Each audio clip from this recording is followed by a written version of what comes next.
Hey everybody, the wild band of pound puppies and I are here to bring you another review.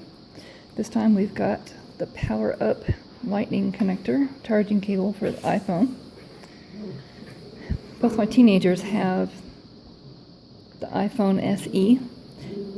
This cable will charge the 5C, the 6, everything in that range. It's your typical USB. Has a good secure fit. I could pull that out one-handed. It has copper wiring. It's very sturdy.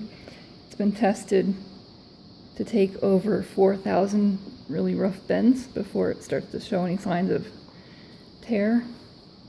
It is really good and thick and strong. It's 3 feet in length.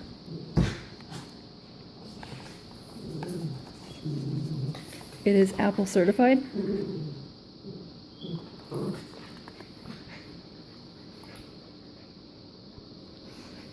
High-end PVC, ABS, 3 feet, 1 meter, 1.2 amps to 2.1 amps. Works really well. Typically, my kids are on this all the time when they're home, well, on weekends, after homework, of course. So they get down to about 50% and go ahead and charge. And it takes about an hour to go ahead and get to 100%. And that's about it. We've been happy with it. Had no problems at all.